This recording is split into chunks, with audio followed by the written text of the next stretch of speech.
Don't make it about you. Make it about the people around you or your subject. If you've ever wondered what the blueprint for long-term greatness looks like, this is the episode for you. Our guest has been a top producer for 32 years straight. Not once, not in a good market, 32 years straight. He's built a 38 car classic collection. He's a mentor to us. He's a coach in our coaching program, one of the most consistent leaders this industry has ever seen. And today we get to ask him the question that everyone wants to know: how do you stay great for that long? Ladies and gentlemen, Dave Kammerer joining us today from Eugene, Oregon. Dave, that's the question I want to know, man. After that intro, tell us how you do it. How have you been consistently great in this business for 32 years? Thank you for that intro, Chad. First of all, I feel like I barely deserve it, and maybe the answer to that is have an appropriate amount of humility. Keep that around. And one of my favorite phrases is, "I may not be much, but I'm all I think about."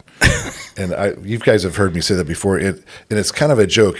What I'm really saying is, don't make it about you. Make it about the people around you or your subject. So a long time ago, before I was in this industry, Chad, I took a sales training. It was actually a Dale Carnegie course. You guys probably have heard of Dale Carnegie. Oh, yeah. Wrote that book, How to Win Friends and Influence People. Anyway, I was a pretty young man, and I remember there was a guy kind of what my age is now teaching this class, and I thought, this dude's kind of old, but then he had all this energy and a really bright outlook. And I remember he took me aside at the end of the course, and he says, "Hey, listen, I want you to know something. If you help enough people get what they want, you'll always get what you want. The money might not show up when you want it to, but it will always show up. You just have to trust it." And I never let go of that notion of how important that is to help other people. So, Chad, when you keep the focus on your subject, whoever you're talking to, whoever you're helping, and really, truly, genuinely get interested in them and how to help them, and then use the skills that you have to do that, then that's part of the payback. I think if there's a fundamental thing that's made it work, it's that. I believe that everybody has some talent. I've got some mathematical talent. It works pretty good.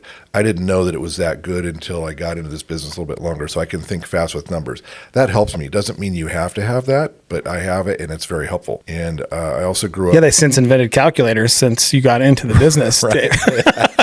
I like that. There was computers around, but there was definitely no cell phones. You know, the funny part is, you should know this, they had just come out with these little pocket pagers when I got into business. Yeah. And the guy that hired me and taught me some things around sales, he goes, "Make the promise that you always call realtors back in 2 hours or less and have the pager." Yeah. I still have that pager number memorized. I remember that thing would go off at all hours. But anyway, that was the technology back then. You had to get on the phone and call people. But, part of serving people is truly caring in your heart to do it. So I think that's a big part of it. The people that I see that are super successful, they either have a system of sales or they have that desire or that commitment. And there's a big part of me that's also competitive. And I like to compete and I like to win. I know I'm not going to win every time, but I like to compete. And often the winning happens and it feels good. And what I mean by that, you win a deal from in a competitive nature. Or one of my favorite things about being in coaching and being coached is being coached alongside some other big producers like you and Lacey. We're competing, who's going to have the most units or who's going to have the best reviews, who's going to have the most money saved. Those things are fun to me, and they drive me. So if you have that competitive nature, I think it's very helpful. If you don't, you got to find something that drives you. Yeah. A passion, so to speak. And even if it's not, sorry, I didn't mean to cut you off, but even if it's not competition, finding a group of peers, right? Absolutely. It's like the whole, you're the product of the 5 people you hang around most, or get in the rooms that you want to get into, right? So it's find those people that are going to push you. You don't need necessarily, if you're not super competitive, you can hold each other accountable. Somebody who's not necessarily in coaching, how would they apply what you're talking about is, I guess, what I'm getting at. And it's you can find those people and you guys get together and share successes and do a little competing, who had the bigger month, who saved the most money, get vulnerable maybe a little bit about finances, who had the biggest paycheck that month.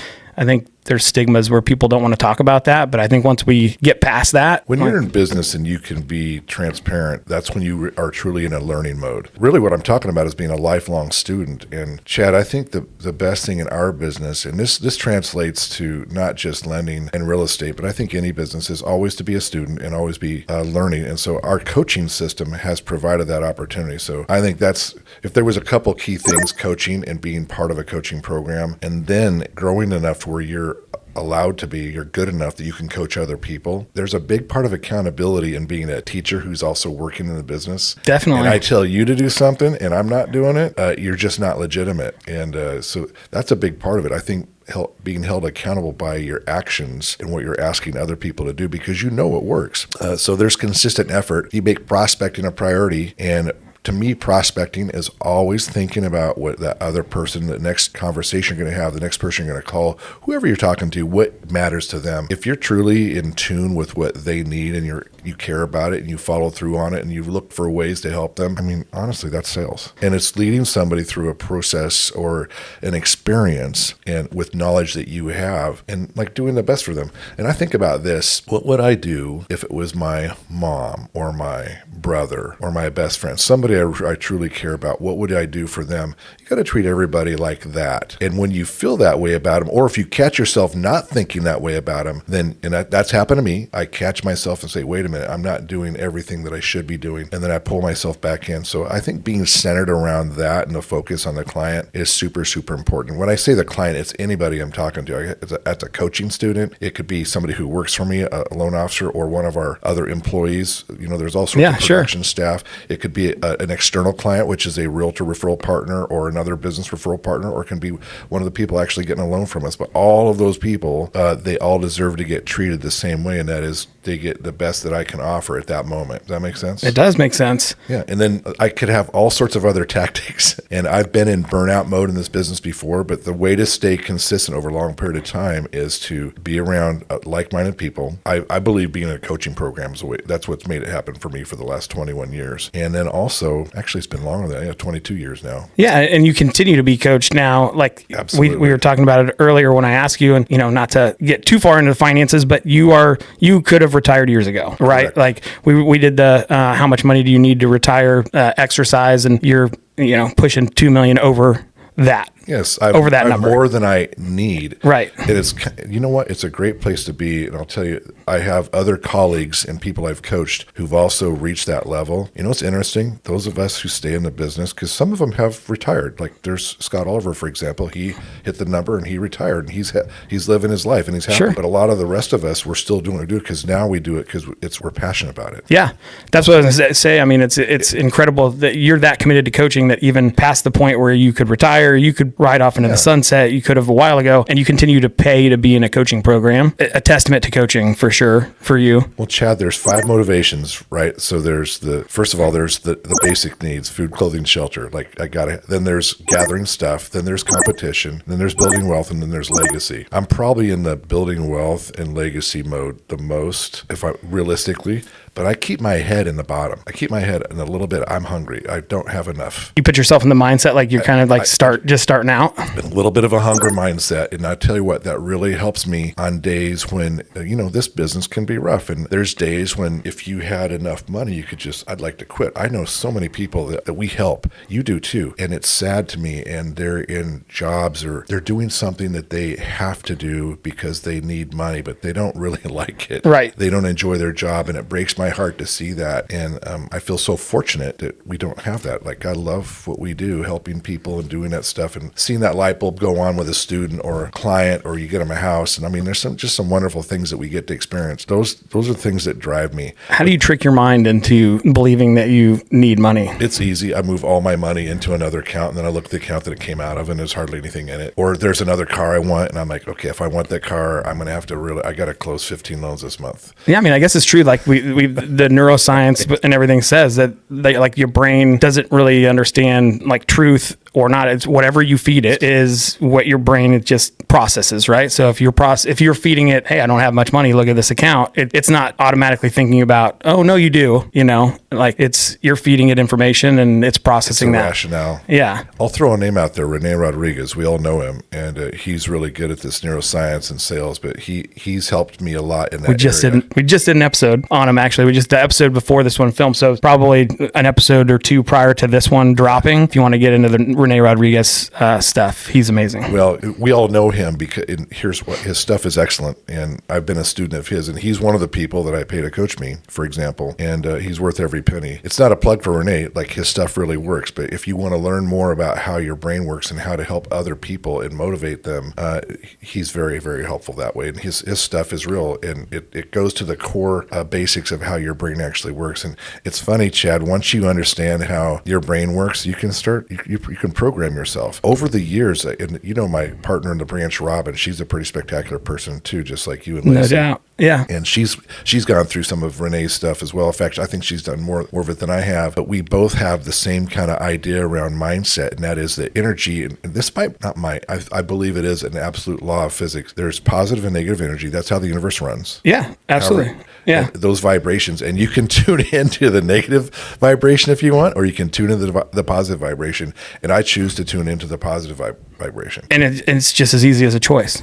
That's all it is, a choice. And every minute that you're consciously awake, you can be thinking about that. Am I on the positive side of this, or am I on the negative side of this? Because listen, human nature, it's easy to fall on the negative side. I think that, I don't know, it might be from being a kid, but you get programmed like that. I don't know what it is. So you have to consciously make an effort to be on the positive side. So that's another thing that I think is really important is mindset. But mindset is all about what we started with, and that is focusing on somebody else. When you focus on somebody else and taking care of them, I mean, honestly, that's a point of entry in your life where you're caring for someone else, and that's to me, that's positive energy right there. How do you do it on tough days when nothing's going right and you're like, F this business, and like, I think it is time to ride off in the sunset because everything goes wrong. Newton's law applies, right? And not Newton's law, what is it? Murphy's law. Newton's law is just gravity, right? Murphy's law, everything goes wrong. What do you do on those days? Because that's a great question. It's easy to talk about all your success, and people need to know that we're all human and we all have really crappy days.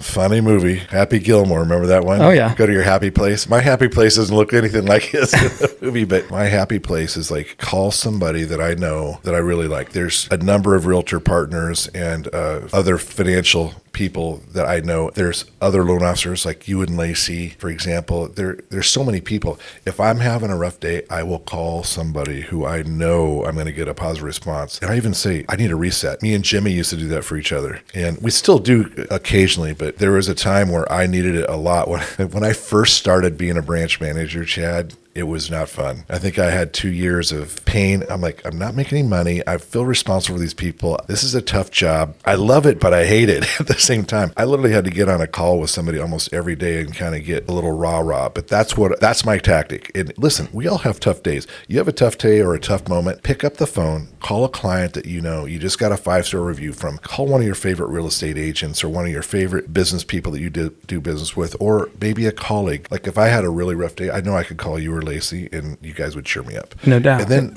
dude, it just pulls you right back. So the thing is, and you've heard this before, it's never as bad as we think it is. And it's never as good as we think it is. Right. Yeah. Somewhere in the middle. Yeah. And so you just need some perspective. And I think that's the human condition. We're made to be in a relationship. And if you are isolating yourself or silo yourself a little bit, you're missing out on the most important part of human experience, and that's being in a relationship with somebody. Sometimes those relationships can have negative interaction. And I think if you have too much of that, that's where the bad day, quote unquote, comes from. So you have to like seek out some positive energy from somebody else. It sounds simple, and it is, but it's not easy. Yeah, I think putting it into action is, because it's easy to stay in that negative mindset and actually then go and vent to other people and pull them into your negative mindset than it is to seek out the positive. You know what it really is, Chad? It's all the self-talk. I'm not good enough. If I call them, they're going to think I'm weak and all this. It's just all a bunch of baloney. That's back to that first statement I made. Don't think you're so stinking important that they're all going to care that everybody's about even thinking about you.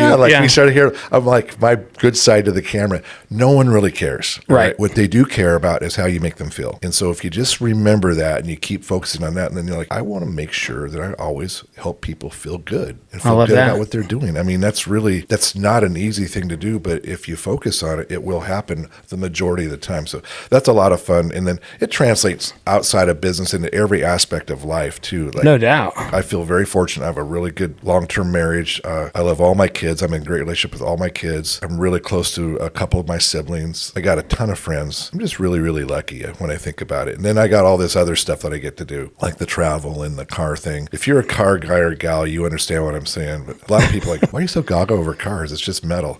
There's just a neat part of it. So I could give a dissertation on the automotive history, especially in the United States. There's so much fun there. I get a kick out of it, and there's a whole thing there, and that drives me too. So it's just very enjoyable having that collection and getting to enjoy it. At the end of the day, when I think about why do I even do that? I like the freedom. This is what I love about the United States, the freedom to get in a vehicle and go anywhere the hell you want to go. Yeah. It's kind of cool. I was driving around in this area and I was thinking to myself, man, these guys really have a good interstate highway system. It works really good compared to some other states I've been in, which aren't so good. Like California, I've been in California recently. They have highways all over the place, but man, it's a mess. You guys got it dialed in here. Kansas City's got our highways figured out. I've always said it takes like 20 minutes to get just about anywhere, except for to get to Lacey's house. She's further away. I'm amazed. But yeah, compared to a lot of places, Kansas City is amazing for that. Dave, on that note, we got to wrap this up pretty quick because we're going to a car show, so you can possibly go buy a car, or perhaps you will. Yeah, well, yeah, it's not on my 2025 card that I was going, my bingo card that I was going to buy a car, but maybe we'll squeak one in. Any parting words that you'd want to impart on realtors or loan officers out there that are maybe looking for a little pick me up? Well, just tactically keep the focus on whoever you're talking to. Think about how you can help them. Don't think about what it's going to do for you, because I promise you, whatever you want will show up. It just trust it, and then be a lifelong student and get in coaching and let somebody who has bigger results than you teach you, and then you'll get to that point, and then you find somebody bigger, and you can grow as far as you want to. Yeah, and you can stop or you can do whatever you want, but just remember, keep the focus on other people and keep that genuineness in your heart, and seek out positive energy and learn how to control your mind in a more direct fashion, and you'll end up being happy, and you'll get to a spot, hopefully like I did, go to work because you want to and because you love it, not because you need to. I love that. That's what I got for you. Awesome. Thanks for having me today, Chad. It's been a pleasure. Dave, thanks for spending some time with us. You are a mentor to me, no doubt, and I really appreciate you. I'm grateful for you. I'm grateful that you took some time to talk to our listeners today. So yeah, let's go look at some cars. We'll see you guys next time. All right, we'll see you. Thanks, Chad. Thanks.